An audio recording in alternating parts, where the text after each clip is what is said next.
10,500 रुपए x percent ब्याज की दर से और 13,500 रुपए एक्स प्लस 2% ब्याज की दर से निवेश की। यदि दोनों निवेश पर 3 सालों में कुल ब्याज 7,650 है, दोनों निवेश पर 3 साल में कितना ब्याज है? 7,650 रुपए ब्याज है 3 साल में। तो पहले निवेश पर ब्याज की दर बताओ, यानी कि आपसे एक्स का मान पूछा है। देखो 3 साल का ब्याज 7,650 रुपए, तो 1 साल का ब्याज कितना होगा? 1 साल का ब्याज आएगा मेरे दोस्तों, ये किससे जाएगा? 3 से, 3 दूनी 6, एकम 3 पंजे 15, 2,550 रुपए, ये 1 साल का ब्याज आ गया। 1 साल का ब्याज। अब सुनो, एक आदमी ने 10,500 रुपए इन्वेस्ट किए एक्स परसेंट ब्याज की दर पे, सिंपल इंटरेस्ट पे, तो 10,500 रुपए पर एक्स परसेंट के हिसाब से 1 साल में कितना ब्याज होगा भाई? ये ब्याज होगा प्लस 13,500 रुपए इन्वेस्ट किए एक्स प्लस 2% ब्याज की दर से, 13,500 रुपए इन्वेस्ट किए उसने एक्स प्लस 2% ब्याज की दर से, तो 13,500 रुपए पर एक्स प्लस 2% ब्याज की दर से 1 साल में कितना ब्याज होगा बच्चों? एक्स प्लस 2% ब्याज की दर से 1 साल में कितना ब्याज होगा? ये टोटल 1 साल में कितना ब्याज लगा? टोटल 3 साल का ब्याज 650 है, 1 साल का ब्याज है 2,550 रुपए, इक्वल होना चाहिए। आप इसको इक्वल कर दीजिए, तो मेरे दोस्तों क्या बन गया? अभी एक लाइन का सवाल बन गया। अब थोड़ा सा जरा दिमाग में सोचो, ये 10,500 का एक्स परसेंट है, ये 13,500 का एक्स परसेंट है, क्या आएगा? 10,500 का एक्स परसेंट, ये 13,500 का एक्स परसेंट, 10,500 और 13,500 24,000 होता है, 24,000 रुपए का एक्स परसेंट होता है 240 एक्स। समझ में आया कि नहीं आया? बोलो, दिमाग में सोचना पड़ेगा। 10,500 रुपए का एक्स परसेंट प्लस 13,500 का एक्स परसेंट, 10,500 13,500 24,000 रुपए हो गया, 24,000 रुपए का एक्स परसेंट निकालेंगे तो 2 जीरो कट जाएगा परसेंटेज से, प्लस बच्चों मैं आपको लाइव दिखाई दे रहा हूं ना, प्लस 13,500 रुपए का 2%, 13,500 रुपए का 2% भी लेना है, 13,500 रुपए का 2% कितना आएगा? 270। 13,500 रुपए का 2% कितना है? 270 बराबर कितना है मेरे दोस्तों? बराबर है 2,550। देखो अगर कोई बालक समझदार होगा, आप तो थोड़ा खटारा लोग हो इसलिए मुझे लाइन लिख के बतानी पड़ी, समझदार जो बालक होगा वो ये ना करके डायरेक्ट इस स्टेप पे छलांग मारेगा। 3 कहां से आया? 3 बुड़वक, ए बुड़वक 3 यहां से आया, दोनों निवेशों पर 3 साल का ब्याज 750 है। कम से कम कुछ और बस की ना हो तो सवाल तो ढंग से पढ़ लिया करो कचरा लोग, ठीक है? सवाल भी ढंग से नहीं पढ़ते हो। एक्स का मान निकालना है, देखो जीरो तो कट गया मेरे दोस्तों, जीरो तो कट गया, एक्स की वैल्यू आएगी 255 से चला जाएगा 27, 255 माइनस 27 कितना आ जाएगा? ये आ जाएगा जी 228, 228, 24 नीचे बटे 24, आप बोलोगे हाँ जी सर बिल्कुल सही।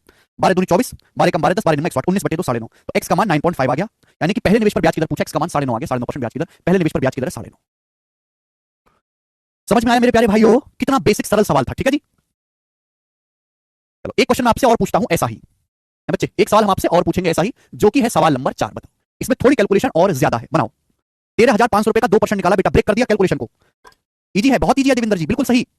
ये क्या है? 13,500 का x percent plus 2%, x percent अलग निकाला, 2% अलग निकाला है। एक और सब बिल्कुल ऐसा ही है, डाटा चेंज है। यस मोनू, एक आदमी ने 18,600 रुपए को एक्स परसेंट की दर से निवेश किया और पहली धनराशि से डबल धनराशि को एक्स प्लस 2% की दर से निवेश किया। दोनों निवेशों पर 3.5 साल में कुल ब्याज 23,110.5 रुपए है दोनों इन्वेस्टमेंट पर। तो आपसे पूछा दूसरे इन्वेस्टमेंट पर ब्याज की वार्षिक दर क्या है? चलिए देखो, एक आदमी ने, सवाल को ढंग से पढ़ो, जब तक आप सवाल को ढंग से नहीं पढ़ेंगे सॉल्यूशन नहीं समझ पाओगे। एक आदमी ने 18,600 रुपए को इन्वेस्ट किया एक्स परसेंट की दर से और पहली इन्वेस्टमेंट का डबल इन्वेस्टमेंट, यानी कि मेरे दोस्तों 18,600 रुपए का डबल, 2 गुना 18,600 रुपए इन्वेस्ट किया है, 2 गुना 18,600 रुपए इन्वेस्ट किया एक्स प्लस 2% ब्याज की दर से, 18,600 रुपए इन्वेस्ट किया एक्स परसेंट ब्याज की दर से, दोनों इन्वेस्टमेंट पर कुल मिलाकर 3.5 साल का ब्याज 23,110.5 है।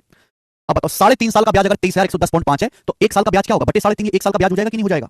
3.5 का मतलब 3.5 होता है, 3.5 साल का ब्याज 23,110.5 है, तो 1 साल का ब्याज क्या होगा? अभी कैलकुलेशन मुश्किल है, ऊपर नीचे मेरे दोस्तों किससे गुणा कर देंगे? 2 से, तो इजी आ जाएगी, हो जाएगा 46,221 और नीचे क्या हो जाएगा? नीचे हो जाएगा 7। अगर मैं पॉइंट से पॉइंट हटा दूं तो कितनी कैलकुलेशन बढ़ती कि नहीं? 2 से गुणा करके दशमलव का चक्कर ही हटा दिया मैंने ऊपर नीचे, देखो ये आ गया 7 वाले 4 2 7 वाले 0 7 21 6603 रुपए। तो 1 साल का जो ब्याज है वो 6603 रुपए आ गया, 6603 रुपए, ये 1 साल का सिंपल इंटरेस्ट आ गया, 1 ईयर का। बोलो, आप बोलोगे बच्चों हाँ जी सर। अब बताओ, मैं 1 साल के ब्याज को बराबर कर देता हूं, 18,600 का एक्स परसेंट प्लस 2 गुना 18,600 का एक्स प्लस 2% आपको मिला है, तो दिमाग में सोच, अब लिखने का काम खत्म। हर किसी बालक के लिए नहीं है सवाल, बढ़िया मेहनती टैलेंटेड खतरनाक बच्चों के लिए। भाई 1 साल 3.5 साल का ब्याज है, 1 साल का ब्याज मैंने निकाल लिया, अब 18,600 का एक्स परसेंट ब्याज मिला है और 18,600 की डबल धनराशि पर एक्स प्लस 2%, जब मैं इनको जोड़ूंगा तो 18,600 का एक्स परसेंट और 2 गुना 18,600 का एक्स परसेंट, तो क्या हो जाएगा? 3 गुना 18,600 का एक्स परसेंट नहीं हो जाएगा? ये 3 गुना 18,600 का एक्स परसेंट नहीं हो जाएगा? बोलो, अरे बेटे 2 गुना 18,600 का एक्स परसेंट प्लस 2%, ये नहीं कर सकते दिमाग में भाई, कभी तो दिमाग इस्तेमाल कर लिया करो, हर वक्त गधे की तरह लिखते थोड़ा रहेंगे। 18,600 का एक्स परसेंट प्लस 2 गुना 18,600 का एक्स परसेंट, तो 3 गुना 18,600 का एक्स परसेंट हो जाएगा, परसेंटेज से 2 जीरो कट गया, परसेंटेज से 2 जीरो कट गया, प्लस ये क्या है? ये क्या होगा? 2 गुना 18,600 का 2% और लेना है, 2 गुना 18,600 का 2% और परसेंटेज से 2 जीरो कट जाएगा, 4 गुना 186, 4 गुना 186 बराबर होना चाहिए। मैंने कुछ नहीं किया, मैंने बस यहाँ पे 1 साल का ब्याज बराबर कर दिया है, ये मेरी कैलकुलेशन है। यहां से मुझे सॉल्व करके एक्स का मान निकालना है, अगर आप समझ गए तो ठीक है और नहीं समझे तो छोड़ दीजिए, कोई जरूरत नहीं समझने की, ठीक है भाई। अब बताओ मेरे दोस्तों किससे भाग हो रहा है? देखो 3 से तो कट ही रहा है, 3 से कटे तो कट ही रहा है, 3 कट गया, 3 6 18 है, 3 दूनी 6 और ये मेरे दोस्तों 2201 2201। क्लियर है? आप बोलोगे हाँ जी सर बिल्कुल सही, कोई दिक्कत नहीं।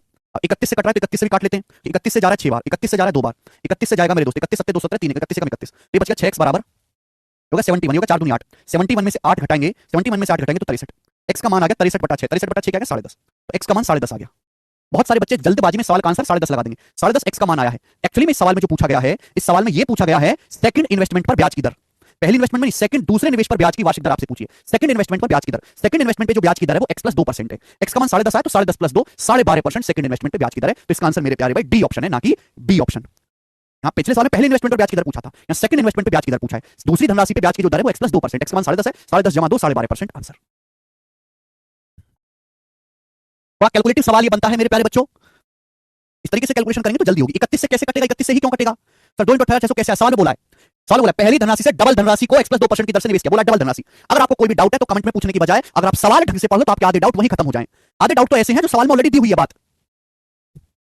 इसको करने में 25-30 सेकंड तो लग जाएगा ना? नहीं 25-30 सेकंड का नहीं बेटे, सवाल आपका 50-60 सेकंड ले सकता है। एक एवरेज वाला किस सवाल को करने में 50 सेकंड से 60 सेकंड ले लेगा। ठीक है, चलो मैंने आपको 2 क्वेश्चन करा दिए इस टाइप के, तीसरा चौथा आगे चलते हैं। नेक्स्ट क्वेश्चन अगला। जी मेरे प्यारे भाई।